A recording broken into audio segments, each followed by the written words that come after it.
Just finalising some bits on the MR2. I'm just putting the split pins in and stuff like that, just because I know I don't have to pull it all apart again. Like the split pins on these nuts and stuff like that. And I found the occasional rubbing. That is the top of the chassis leg and the top of the tyre. So that rubs on like really big bumps. So yeah, I knew it was going to be a problem. Like a potential problem, not a problem, but it's like a trial and error sort of thing. So the idea to fix that would be cut the inside of the chassis leg up, tub it, and weld it back together, which is probably the best way. 2, put really stiff springs on it. Okay, or just do a bit of both. So if you tub it and then do a slightly bigger spring on it, then that is the perfect idea and answer really to that situation. But this is always in a trial and error stage anyway, because it's going to come back for some work at a later date. We just want to drive it and figure out what's going to happen to it basically over like everyday driving or like regular driving. It drives sweet now. Car is, well, basically just finished before obviously it gets painted at a later date. This stopped working. One of the terrible connections that were on it pulled out. So fix that, and then I'm basically gonna wash it today and it can go. Do this.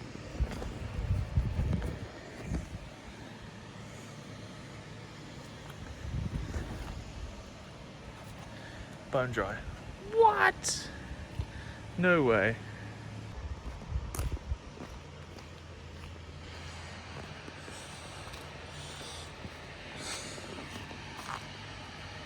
That is so much cleaner.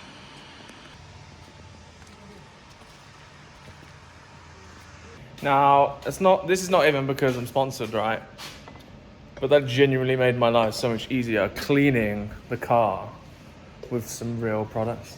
I can understand it so much more because it made my life so much easier.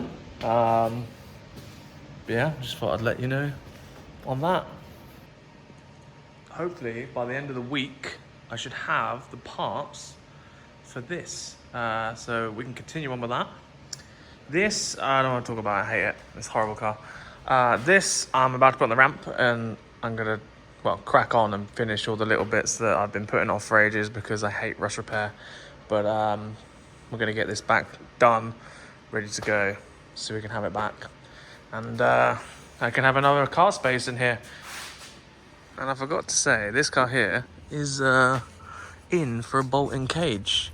It's like a full race car. It's got a carbon fibre steering wheel, bonnet raisers and stuff. I don't know much about Fords, but looks funky. It's also only like a 1 litre, I think, so that's quite funny. But yeah, that's why this is in here. Bolt-in cage is well, here. I've just got to basically make a base plate that sort of welds to the floor and then uses that holes, just so we're not just using the floor itself. So just replicating this and just beefing up the areas that it's going to bolt into. Yeah, and then this is like where the windscreen is, and there's got to be a bolt there, and there has to be like a captive nut welded into the roof. So yeah, that's one of those. So if you're new here and you've never seen this car, I don't think actually I've filmed too much of it because I don't want to talk about it, because I don't want to introduce anyone into my workload that go, oh, you do rust, you want to do that? Because to be honest, I've stopped doing rust now because of this exact car. I've had to do everything. So it's had the seals, the arches, the inner arches. I had to make this panel here. It's had a rear panel, exactly the same on the other side. Seals. There's a panel here, panel here, panel here. It's welded from here all the way to the back here. Same again on this side. whole new panel here. You can just see the join here. And then the same here, all the way down to here. So I've done all this panel here, here, obviously this panel here, the strut towers as well, they've been done. Yeah, started off with the strut towers and all the surrounding areas, and it just escalated, you know, it just got worse and worse and worse, and the more we did to it, the more it basically just got worse. And now I just got to do the front half of it, which is honestly, it's not as bad as the back, but I was so burnt out on it that I didn't want to touch it, and you know, I just had so many other cars that I wanted to do instead. So yeah, after this is probably one of the last rust repair works I ever do, because I'm pretty decent at it, not gonna lie. Not trying to like big myself up, I'm pretty decent at it, but it is absolutely miserable and depressing, so I don't want to do it. I've also done calipers, ball joints, rear brakes, all that sort of stuff, and I think it needs a rear main oil seal as well. So it's just one of those cars that takes forever, and I just lost the love for it, to be honest. I know it's a customer's car, but it only came in for like 2 or 3 patches, and me being the ambitious guy I was like, yeah, I'll fix that, no worries, and it's just painful. But yeah, I'm gonna start doing that. Ruby's gonna come collect her car in a bit. Bosh. Like, this is not a bad repair, this will be fine. But like the jacking point, man. Look, this is silicone. Come out, you fucking bastard.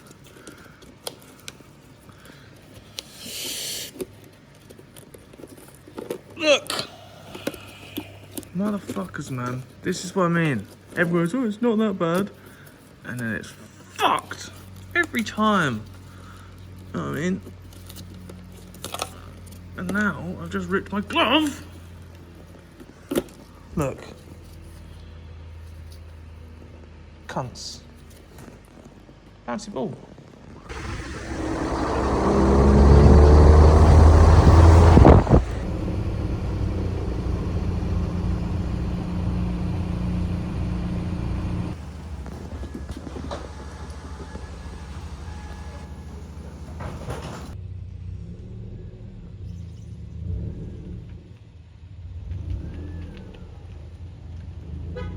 Slay.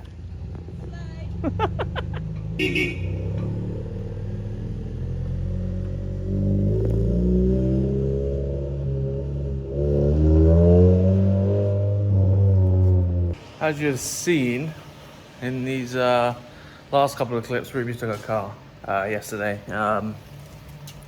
She said that it drives exactly the same as it did when she dropped it off.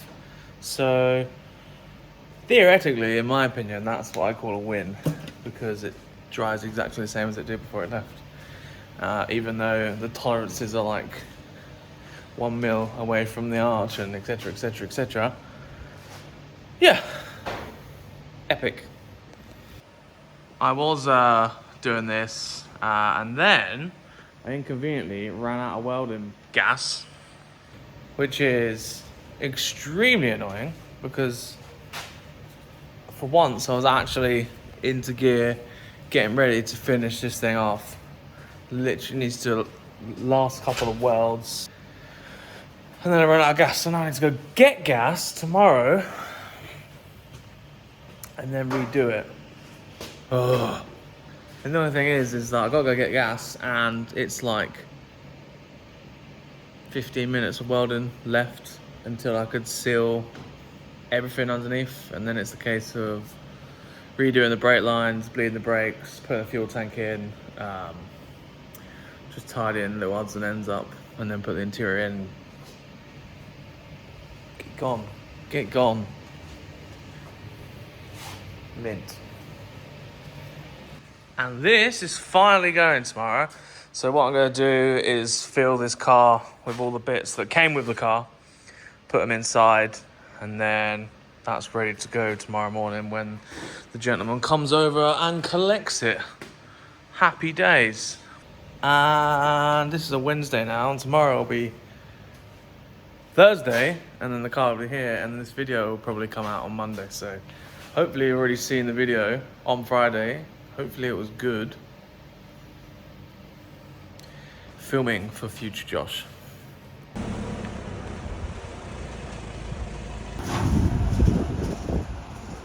There you go.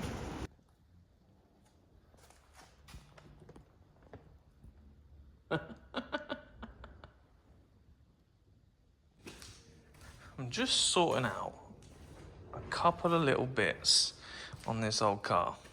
Coolant in there. I don't know if it's got enough in there. It doesn't look like there's any coolant in there at all.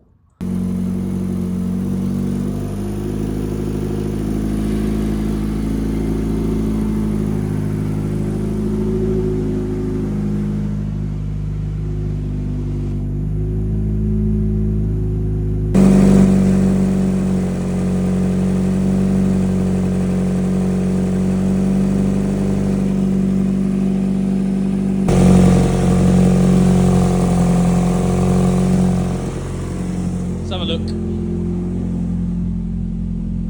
What the fuck? It's literally been running for like a minute. Right. Issue. Well, we're on issue hunt at the minute. So as you saw, I had the engine running for literally a minute. So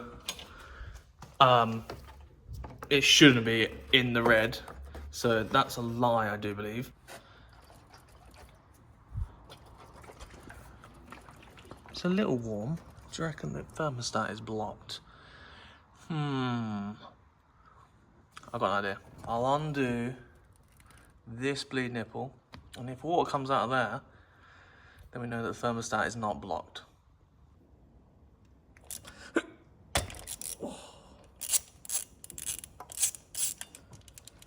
Right, nothing so far.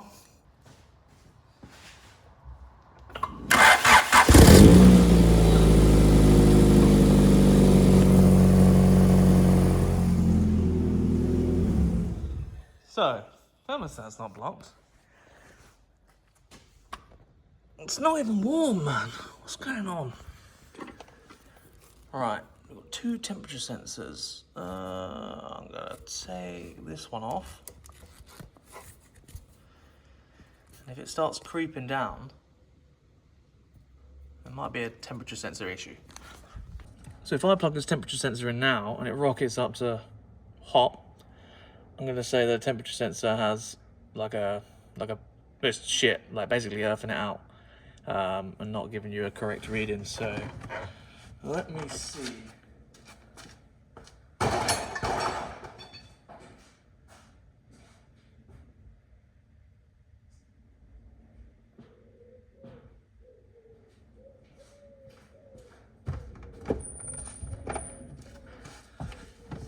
Ah, yes. That, I think that's the issue. There's one thing done. That's good. I probably shouldn't run it anymore until I've got another temperature sensor in there because, well, I don't know what the temperature's reading and I don't want it to be overheating because we know it did overheat yesterday. I don't know how long it was until it overheated, but it definitely wasn't as hot as the temperature gauge is saying, so that's promising. So the bonnet wasn't latching. This bolt and this bolt were missing. So obviously I took one out the wing and there was this one here, which literally goes to nothing. I can't figure out what it actually does. It might be something to do with the original intake, but yeah, I took the bolt out of there and put it in there. And now the bonnet does latch, but not as good as you'd imagine. So I'm going to show you that.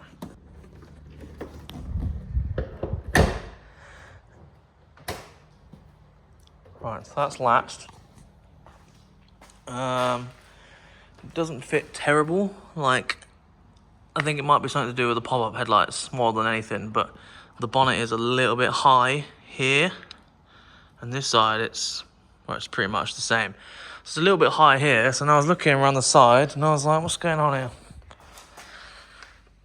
It doesn't shut at all. I can park the car underneath that, and obviously it gets better down there. I was like, what about the other side?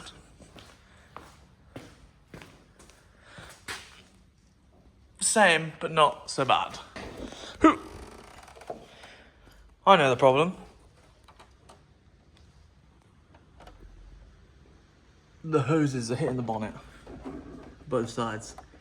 So, yeah, that's on the to-do list. Luckily, there is a skin here, which is quite deep, which is what this is on. So what I'll probably do is just cut a hole around there, and then that can sit inside the bonnet. It'll be very close, but... Oh.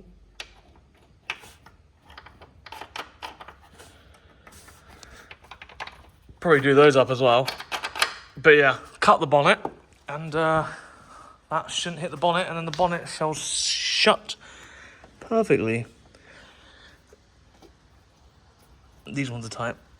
Yeah, obviously need an air filter as well, but that's all right for now. 8 o'clock on a Friday night, and I'm here working on this. Just done some brake lines, exhaust, repairs on the front, repairs on the back, many of. All painted all inner arches and everything like that. It's, yeah. Tank in, exhaust on. Oh. Never ending with this car, never ending. Just another random video of me doing lots of random things once again. Not quite sure what's in store video-wise this week. Parts for the Corona should be here. Maybe I'll order a temperature sensor for that and get it running and stuff like that. So I'll do a couple of bits on this to keep the ball rolling. Hopefully that'll be going by the end of the week. And then finish off that roll cage in that little Fiesta. I don't know if I've filmed that or not. Put a bolting cage into it. But on that note, I'm absolutely knackered and I'm going home. To edit this video should come out Monday, Tuesday. Yeah, not a lot going on, unfortunately. I've lost my white. Where is it? Pass. Thanks for watching.